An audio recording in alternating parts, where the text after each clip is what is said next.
प्रज्ञा पाठशाला में आपका स्वागत है। जी, इस बेहद महत्वपूर्ण चर्चा में जुड़ना बहुत अच्छा लग रहा है। आज के इस गहरे अध्ययन में हम एक बहुत ही बुनियादी और महत्वपूर्ण विषय पर चर्चा करने वाले हैं, और वो विषय है हेरिडिटी एंड एनवायरनमेंट, यानी आनुवंशिकता एवं पर्यावरण। ठीक है, आइए इसे समझते हैं। हमारा आज का मुख्य मिशन ये गहराई से समझना है कि ये दोनों तत्व मिलकर मानव विकास को कैसे आकार देते हैं। बिल्कुल। हम अक्सर सोचते हैं कि इंसान जो भी है वैसा क्यों है।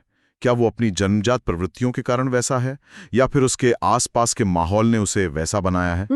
ये एक बहुत ही जटिल पहेली है। आज हम जिन स्रोत सामग्रियों का विश्लेषण करने जा रहे हैं वे इसी पहेली को सुलझाती हैं। और ये एक बहुत ही सटीक सवाल भी है। ये विषय केवल जीव विज्ञान या मनोविज्ञान की किसी किताब का एक अध्याय मात्र नहीं है, बल्कि ये हमारे पूरे अस्तित्व का आधार है। जब हम आनुवंशिकता और पर्यावरण की बात करते हैं तो हम वास्तव में मानव स्वभाव की नींव को समझने का प्रयास कर रहे होते हैं। सही कहा। तो चलिए इसी उत्सुकता के साथ हम अपने अध्ययन के पहले खंड की ओर बढ़ते हैं, जिसे हमारे स्रोत में नाम दिया गया है डेफिनेशंस या परिभाषाएं। यहाँ शिक्षा जगत के दो प्रमुख विचारकों की परिभाषाएं दी गई हैं। ये शुरुआत करने का सबसे बेहतरीन तरीका है। सबसे पहले रॉस की परिभाषा पर गौर करते हैं।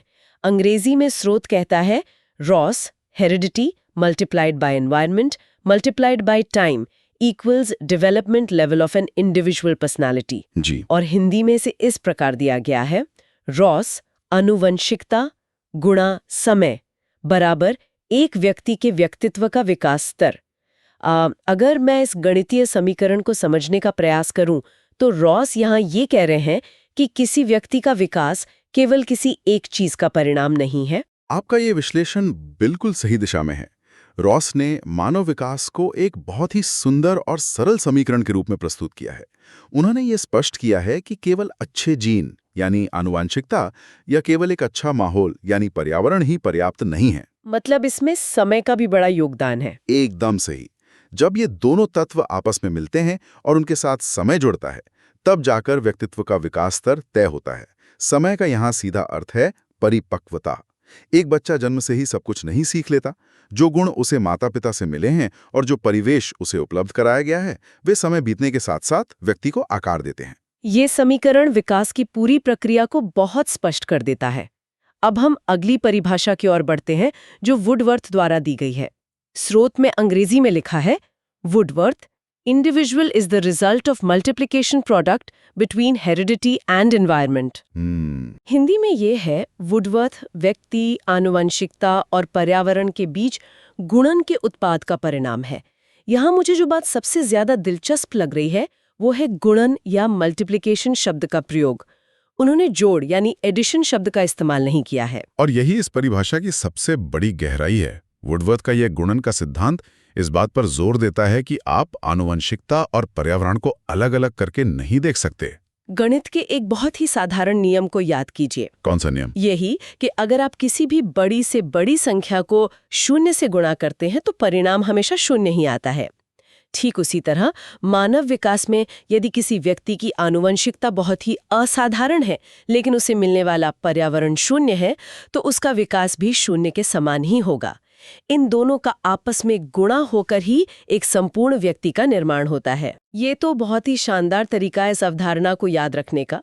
इस गुणन वाले सिद्धांत से आगे बढ़ते हुए अब हम अपने अगले खंड पर आते हैं, जो है मीनिंग ऑफ हेरिडिटी यानी आनुवंशिकता का अर्थ। जी, अब हम इसकी बुनियादी जड़ों में जा रहे हैं। यहाँ आनुवंशिकता को परिभाषित करते हुए पहली पंक्ति कहती है, heredity is the sum total of the traits potentially present in the fertilized ovum. और हिंदी में आनुवंशिकता निषेचित अंडाणु में उपस्थित संभावित विशेषताओं का संपूर्ण योग है। यहाँ संभावित विशेषताओं पर ध्यान देना अत्यधिक आवश्यक है। जब एक जीवन की बिल्कुल शुरुआत होती है, उस सबसे पहले चरण में ही उस जीव के भीतर जो भी विशेषताएं भविष्य में विकसित हो सकती हैं, वो सभी बीज रूप में मौजूद होती हैं। जैसे किसी बीज के भीतर पूरे पेड़ का नक्शा छिपा हो। बिल्कुल सटीक उदाहरण। वह संपूर्ण योग ही आनुवंशिकता है। जो कुछ भी इंसान अपनी पूरी जिंदगी में बन सकता है, उसकी एक मूल रूपरेखा उसी निषेचित अंडाणुओं में पहले से ही तय होती है। ये बहुत ही तार्किक है और इसी बात को स्रोत की अगली पंक्ति में बहुत ही सरल शब्दों में समेटा गया है। अंग्रेजी में child has inherited from the parents is called heredity. Hindi में सभी विशेषताएं जिन्हें बच्चे ने अभिभावकों से वंशानुगत प्राप्त किया है आनुवंशिकता कहलाती है। ये आनुवंशिकता की सबसे व्यावहारिक परिभाषा है। बालों के रंग से लेकर शरीर की ऊंचाई तक जो कुछ भी एक पीढ़ी से दूसरी पीढ़ी में हस्तांतरित होता है उसे ही हम वंशानुक्रम कहते हैं। अब स्रोत में ये बताया गया है कि ये प्राकृतिक विरासत मिलने की प्रक्रिया शुरू कैसे होती है। अंग्रेजी की पंक्ति है, the union of male and female germ cells causes fertilization of the ovum. Hindi में नर और मादा कोशिकाओं के मिलन से अंडाणु निषेचित होता है। विज्ञान के दृष्टिकोण से मानव जीवन की शुरुआत एक अत्यंत सूक्ष्म स्तर पर होती है। जब पुरुष और महिला की कोशिकाएं आपस में मिलती हैं तब अंडाणु निषेचित होता है और आनुवंशिकता अपना काम शुरू कर देती है। यह विज्ञान का वह पल है जहां से सब कुछ तय होना शुरू होता है। और उस नई इकाई को क्या कहते हैं ये अगली पंक्ति स्पष्ट करती है। अंग्रेजी में the fertilized egg is known as zygote. Hindi में निषेचित अंडे को युग्मनज के रूप में जाना जाता है। परीक्षाओं के लिहाज से ज़ाइगोट या युग्मनज शब्द याद रखना छात्रों के लिए बहुत महत्वपूर्ण है। ये वो पहली कोशिका है जो निषेचन के बाद बनती है। और वो जानकारी कितनी विशाल होती है ये अगली पंक्ति से पता चलता है। Zygote 46 chromosomes, 23 from female and 23 from male. Hindi में ज़ाइगोट या युग्मनज 46 गुणसूत्र, 23 महिला से और 23 पुरुष से। ये संख्या प्रकृति के सबसे अद्भुत संतुलनों में से एक है। ठीक आधे गुणसूत्र माता की तरफ से आते हैं और बाकी आधे पिता की तरफ से आते हैं। इसी बराबर की हिस्सेदारी की वजह से बच्चे में दोनों के गुण समाहित होते हैं। यहाँ जो बात सबसे दिलचस्प है वो ये है कि प्रत्येक गुणसूत्र में कितनी जानकारी होती है। स्रोत की अगली पंक्ति कहती है, each chromosome contains about 40 to 100 genes. Hindi में प्रत्येक गुणसूत्र में लगभग 40 से 100 जीन होते हैं। ये सचमुच विज्ञान का एक बहुत ही रोचक पहलू है। विचार कीजिए कि वो 46 गुणसूत्र खुद कितने सूक्ष्म होते हैं और उनमें से हर एक के भीतर 40 से लेकर 100 तक जीन पाए जाते हैं। ये जीन ही वास्तव में आनुवांशिकता के सबसे छोटी इकाइयां हैं। इंसान का पूरा कोड इन्हीं में लिखा होता है। आनुवांशिकता की इस वैज्ञानिक यात्रा के बाद अब हम अपने अगले खंड की ओर मुड़ते हैं, जो सिक्के का दूसरा पहलू है, मीनिंग ऑफ एनवायरनमेंट, यानी पर्यावरण का अर्थ। ये खंड पहले वाले खंड को पूरी तरह से संतुलित करता है। इस खंड में एक ही मुख्य बुलेट पॉइंट दिया गया है, लेकिन ये बहुत ही व्यापक है। अंग्रेजी में environment means the totality of the stimuli that impinge on the organism from without, whatever found around the individual may be called by the term environment। जी। और हिंदी में पर्यावरण का अर्थ उन उत्तेजनाओं की समग्रता से है जो कुछ भी जीव के आसपास पाया जाता है, उसे पर्यावरण कहा जा सकता है। ये एक बहुत ही गंभीर परिभाषा है। सामान्य बोलचाल में पर्यावरण का मतलब पेड़ पौधे या मौसम होता है, लेकिन शिक्षा मनोविज्ञान में इसमें उत्तेजनाओं यानी स्टिमुलाई शब्द पर गौर करना चाहिए। जन्म के बाद का परिवार, समाज, शिक्षा, आसपास की संस्कृति, ये सब वो पर्यावरण है जो बाहर से व्यक्ति पर प्रभाव डालता है। इस अर्थ को समझने के बाद अब हम इस चर्चा के सबसे नियम आधारित खंड की तरफ बढ़ते हैं। स्रोत में अगला शीर्षक है लॉज ऑफ हेरिडिटी, यानी आनुवांशिकता का नियम। ये हिस्सा परीक्षा के दृष्टिकोण से बहुत अहम है। स्रोत कहता है, there are some rules of heredity which are as follows. वंशानुक्रम के कुछ नियम हैं जो निम्न हैं। पहला नियम है द लॉ ऑफ रिजेम्बलेंस, समानता का नियम। जी, इसके अंतर्गत क्या बिंदु दिए गए हैं? इसमें 3 बिंदु हैं। पहला, this means that just as there are mothers and fathers, so are there children. इससे तात्पर्य है कि जैसे माता और पिता होते हैं वैसी ही उनकी संतान होती है। यह नियम आनुवंशिकता की सबसे बुनियादी समझ को स्थापित करता है। समान से समान की उत्पत्ति, संतानों में अपने माता पिता के गुण स्पष्ट रूप से दिखाई देते हैं। दूसरा बिंदु है, in this way if the parents are intelligent then the children will also be intelligent. इस प्रकार से यदि माता पिता बुद्धिमान है तो बच्चे भी बुद्धिमान होगा। बिल्कुल, मानसिक गुण भी पीढ़ी दर पीढ़ी हस्तांतरित होते हैं। और तीसरा बिंदु, if either mother or father is short in stature, then the child will also be found to be short in stature. यदि माता या पिता में कोई कद में छोटा है तो संतान भी कद में छोटे ही पाई जाएगी। यह नियम वंशानुक्रम के सीधे प्रभाव को दर्शाता है। शारीरिक बनावट इसका सबसे बड़ा उदाहरण है। लेकिन हम जानते हैं कि हमेशा ऐसा नहीं होता और यही तथ्य हमें दूसरे नियम की ओर ले जाता है। दूसरा नियम है लॉ ऑफ वेरिएशन, भिन्नता का नियम। ये नियम पहले वाले के बिल्कुल विपरीत लगता है, जो इसे और भी रोचक बनाता है। इसकी पहली पंक्ति है, the meaning of this rule is that whatever the colour, form, statue of the parents, the children are not like them. इस नियम से तात्पर्य यह है कि माता पिता का रंग, रूप, कद काठी जो भी है, संतान उनके समान नहीं होती। प्रकृति केवल कार्बन कॉपी नहीं बनाती। कई बार हम देखते हैं कि माता पिता का रंग या रूप बच्चों से बिल्कुल अलग होता है। अगली पंक्ति कहती है, although there will be some similarities, it will be difficult to spot them. हालांकि कुछ समानताएं होंगी, मगर उनको जान पाना मुश्किल होगा। जी, समानताएं इतनी छिपी हुई होती हैं कि पहली नजर में बच्चे अपने माता पिता से एकदम अलग लगते हैं। फिर स्रोत कहता है, the offspring will be different from their parents, but still they will be considered to be affected by heredity. संतान अपने माता पिता से भिन्न होगी, मगर फिर भी ये वंशानुक्रम से प्रभावित माने जाएंगे। यही सबसे दिलचस्प बात है। ये जो भिन्नता आई है, वो भी आनुवांशिकता के कारण ही है। हमारे भीतर दादा दादी या पिछली पीढ़ियों के सुप्त जीन मौजूद होते हैं, जो अचानक उभर आते हैं। और इस नियम की अंतिम पंक्ति है, By this rule, it was found that both the first and second law are opposite to each other. इस नियम द्वारा ये पता लगा कि पहला और दूसरा नियम दोनों एक दूसरे के विरोधी हैं। हाँ, एक नियम समानता की बात करता है और दूसरा भिन्नता की, लेकिन दोनों ही आनुवांशिकी के दायरे में काम करते हैं। अब हम तीसरे नियम पर आते हैं, 3, लॉ ऑफ रिग्रेशन, प्रत्यागमन का नियम। इसकी पहली और दूसरी पंक्ति में कुछ ऐतिहासिक संदर्भ है। जी, किन वैज्ञानिकों का जिक्र है? अंग्रेजी में है, this theory was propounded bye Sorensen, but later this principle was adopted by the Mendel. Hindi में इस सिद्धांत का प्रतिपादन तो सोरेनसन ने किया था, मगर इस सिद्धांत को बाद में मेंडल ने अपना लिया। ऐतिहासिक तथ्य के रूप में ये जानना जरूरी है, सोरेनसन ने इसे शुरू किया और फिर आनुवांशिकी के प्रसिद्ध वैज्ञानिक ग्रेगर मेंडल ने इसे अपनाया। तीसरी पंक्ति इस नियम का उदाहरण देती है और ये बहुत महत्वपूर्ण है। Sorensen noted that a child of a parent with a strong intelligence may have a less sharp IQ and children of gifted parents may be less gifted. Sorensen ने इसके लिए कहा कि तीव्र बुद्धि वाले माता-पिता के बच्चे की बुद्धि कम तीव्र हो सकती है और प्रतिभाशाली माता-पिता के बच्चे कम प्रतिभाशाली हो सकते हैं। प्रत्यागमन या रिग्रेशन का सीधा सा अर्थ होता है औसत की ओर वापस लौटना। प्रकृति चरम सीमाओं को पसंद नहीं करती। जो माता पिता बौद्धिक रूप से बहुत ही उच्च स्तर पर होते हैं, उनके बच्चे अक्सर सामान्य या औसत बुद्धि की तरफ लौट आते हैं। और चौथी पंक्ति यही निष्कर्ष निकालती है, hence this tendency is called regression. अतः यही प्रवृत्ति प्रत्यागम कहलाती है।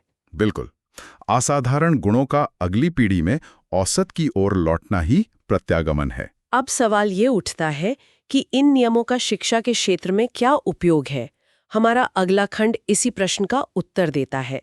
शीर्षक है educational implications of heredity and environment, वंशानुक्रम और पर्यावरण के शैक्षणिक निहितार्थ। शिक्षकों के लिए ये खंड सबसे ज्यादा व्यवहारिक है। शुरुआती पंक्तियां कहती हैं, The understanding of heredity and environment has a massive influence on human development. Human development is the result of both heredity and environment. वंशानुक्रम और पर्यावरण की समझ का मानव विकास पर व्यापक प्रभाव पड़ता है। मानव विकास वंशानुक्रम और पर्यावरण दोनों का परिणाम है। जब तक एक शिक्षक ये नहीं समझेगा कि एक बच्चा किन आनुवांशिक क्षमताओं और किस तरह के सामाजिक पर्यावरण के साथ आया है, तब तक वो प्रभावी रूप से मदद नहीं कर सकता। स्रोत में 4 विशिष्ट बिंदु दिए गए हैं कि यह ज्ञान शिक्षक की कैसे मदद करता है। पहला बिंदु है I helps the teacher to know the individual needs and abilities of the children. I शिक्षक को बच्चों की व्यक्तिगत जरूरतों और क्षमताओं को जानने में मदद करता है। हर बच्चा अलग क्षमता लेकर आता है। कोई गणित में तेज हो सकता है तो कोई रचनात्मक कार्यों में। यह समझ शिक्षक को हर बच्चे की विशिष्ट जरूरत पहचानने में सक्षम बनाती है। दूसरा बिंदु है I helps to provide proper guidance and counseling in educational, vocational and personal fields. I यह शैक्षिक, व्यावसायिक और व्यक्तिगत क्षेत्र में अपने बच्चों को उचित मार्गदर्शन और परामर्श प्रदान करने में मदद करता है। शिक्षक केवल पढ़ाई तक सीमित नहीं रहता। वह छात्र को सही करियर चुनने में और व्यक्तिगत समस्याओं को सुलझाने में एक बेहतर परामर्शदाता की भूमिका निभा सकता है। तीसरा बिंदु शिक्षण की कार्यप्रणाली से जुड़ा है। IV helps the teacher to classify students as gifted, normal or slow learner and arrange different types of education. IV यह शिक्षक को बच्चों को प्रतिभावान, सामान्य या धीमे अध्ययनकर्ता के रूप में वर्गीकृत करने में मदद करता है तथा उनके लिए विभिन्न प्रकार के शिक्षण को व्यवस्थित करने में मदद करता है। एक ही कक्षा में सभी को एक ही तरीके से नहीं पढ़ाया जा सकता। शिक्षक पहचान सकता है कि किन्हें अधिक चुनौतीपूर्ण कार्यों की आवश्यकता है और किन्हें अतिरिक्त समय चाहिए। और चौथा बिंदु कहता है, IV helps the teacher to provide better learning environment in the school. IV यह शिक्षक को स्कूल में बेहतर सीखने का वातावरण प्रदान करने में मदद करता है। आनुवांशिकता एक स्थिर कारक है, लेकिन स्कूल का माहौल शिक्षक के नियंत्रण में होता है। एक सकारात्मक माहौल बच्चे की आनुवांशिक क्षमताओं को उनके सर्वोत्तम स्तर तक विकसित कर सकता है। बच्चों के बीच इसी अंतर को हमारा अगला खंड और भी गहराई से समझाता है। शीर्षक है इंडिविजुअल डिफरेंसेस, वैयक्तिक भिन्नता। ये मनोविज्ञान का एक बहुत ही दिलचस्प हिस्सा है। इसकी परिभाषा दी गई है, इंडिविजुअल डिफरेंसेस और personality differences means the differences of one man from other in colour, physique, special ability, interest, nature, achievement and other virtues of man. वैयक्तिक भिन्नता या व्यक्तिगत भेद का अर्थ एक व्यक्ति का दूसरे व्यक्ति से रूप, रंग, शारीरिक गठन, विशिष्ट योग्यताओं, बुद्धि, रुचि, स्वभाव, उपलब्धियों तथा व्यक्तित्व के अन्य गुणों आदि में भिन्नता है। सरल शब्दों में, कोई भी एक इंसान शारीरिक, मानसिक या भावनात्मक रूप से किसी दूसरे इंसान की 100% नकल नहीं होता। लोगों की सोचने की प्रक्रिया और उनके स्वभाव में जो अंतर है, वही वैयक्तिक भिन्नता है। यह तथ्य स्रोत की अगली पंक्ति में बहुत स्पष्ट है। There is no person in the world which is completely like the other. संसार में ऐसा कोई भी व्यक्ति नहीं है जो किसी दूसरे व्यक्ति से पूर्ण रूप से मिलता जुलता हो। यह प्रकृति का एक सार्वभौमिक सत्य है। विविधता ही जीवन का सबसे बड़ा नियम है। यहां तक कि जुड़वा बच्चों में भी स्रोत कहता है, Even the similarities is not found between two sons of one parent or twin siblings. एक परिवार में एक ही माता पिता के दो पुत्र या जुड़वा भाई बहनों में भी समानता नहीं पाई जाती। जुड़वा बच्चे जो शारीरिक रूप से बिल्कुल एक जैसे दिखाई दे सकते हैं, उनका आंतरिक स्वभाव और दुनिया को देखने का नजरिया एक दूसरे से भिन्न होता है। इसके बाद स्रोत में स्पष्ट रूप से बताया गया है, the basis of individual differences, व्यक्तिक भिन्नता के आधार। पहला हेरिडिटी, वंशानुक्रम, और दूसरा एनवायरनमेंट, पर्यावरण। दुनिया में जितनी भी भिन्नताएं हैं, उनके मूल में यही दो आधार हैं। इंसान या तो अपने जीन्स के कारण अलग हैं या फिर जीवन में मिले अलग माहौल के कारण। अब हम आज के विषय के अंतिम खंड पर आते हैं। शीर्षक है फैक्टर्स अफेक्टिंग इंडिविजुअल डिफरेंसेस, व्यक्तिगत भिन्नता को प्रभावित करने वाले कारक। इसमें कुल 5 मुख्य कारक दिए गए हैं। पहला कारक है पर्सनालिटी, व्यक्तित्व। अंग्रेजी में defined as the study of characteristics and distinctive traits of an individual and how they adjust to other people and situations. Hindi में व्यक्तित्व को किसी व्यक्ति की खूबियों और उसमें मौजूद विशिष्ट लक्षणों के रूप में परिभाषित किया जा सकता है। हर इंसान की नई परिस्थितियों और लोगों के साथ तालमेल बिठाने की अपनी एक अलग शैली होती है। विशिष्ट लक्षणों का ये संयोजन व्यक्ति की पहचान का बड़ा कारण बनता है। दूसरा कारक है डेमोग्राफिक फैक्टर्स, जनसांख्यिकीय कारक।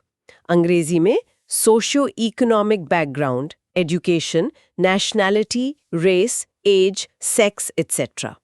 हिंदी में सामाजिक आर्थिक पृष्ठभूमि, शिक्षा, राष्ट्रीयता, नस्ल, आयु, लिंग आदि हैं। ये वे बाहरी स्थितियां हैं जिनमें व्यक्ति पलता बढ़ता है। एक सुरक्षित आर्थिक पृष्ठभूमि और एक संघर्षरत माहौल से आए बच्चे की सोच में भारी जनसांख्यिकीय भिन्नताएं होती हैं। तीसरा कारक बहुत ही महत्वपूर्ण है। 3. एबिलिटीज एंड स्किल्स, योग्यता एवं कौशल। अंग्रेजी में ability is the physical capacity to do something, skill is the ability to perform well. Hindi में किसी कार्य को करने के लिए व्यक्ति की शारीरिक क्षमता, जो कि योग्यता है, और बेहतर प्रदर्शन जो कि कौशल है। योग्यता अक्सर जन्मजात या आनुवंशिक होती है, लेकिन कौशल उस क्षमता का उपयोग करके बेहतर प्रदर्शन करना है जिसे आप पर्यावरण और अभ्यास से सीखते हैं। यह अंतर लोगों के प्रदर्शन को बहुत अलग बनाता है। चौथा कारक है 4, एटीट्यूड, मनोवृत्ति। अंग्रेजी में a tendency to respond favorably or unfavorably to certain objects, persons or situations influenced by family, society and culture. Hindi में एक निश्चित उद्देश्य हेतु व्यक्तियों या परिस्थितियों के अनुकूल अथवा प्रतिकूल प्रतिक्रियात्मक रुझान। हम किसी स्थिति को सकारात्मक रूप में देखते हैं या नकारात्मक रूप में, ये नजरिया हमारे परिवार और समाज के प्रभाव से विकसित होता है। और हमारा अंतिम कारक है 5, परसेप्शन, धारणा। अंग्रेजी में the cognitive process for interpreting environmental stimuli in a meaningful वे। हिंदी में सार्थक ढंग से पर्यावरणीय उद्दीपकों की व्याख्या करने के लिए संज्ञानात्मक प्रक्रिया। पर्यावरण में जो भी बाहरी उत्तेजनाएं मौजूद हैं, हर इंसान का दिमाग उनकी व्याख्या अपने अपने तरीके से करता है। जानकारी को ग्रहण करने की ये मानसिक प्रक्रिया हर इंसान में अलग होती है। ये पूरे विषय को बहुत ही सुंदरता से समेटता है। अगर हम आज के इस पूरे गहन अध्ययन को एक विचार में समेटें, तो वो ये होगा कि हर व्यक्ति केवल अपनी आनुवंशिकता और पर्यावरण के एक अद्वितीय गुणन का परिणाम है। यह हमें सिखाता है कि हम दूसरों के प्रति अधिक सहानुभूतिपूर्ण बनें, क्योंकि हर कोई अपनी एक अलग जैविक और पर्यावरणीय यात्रा का परिणाम है। अगर आपको हमारा आज वीडियो पसंद आया हो तो कृपया वीडियो को लाइक करें, प्रज्ञा पाठशाला चैनल को सब्सक्राइब करें, वीडियो को शेयर करें और कमेंट में अपनी राय जरूर दें। धन्यवाद।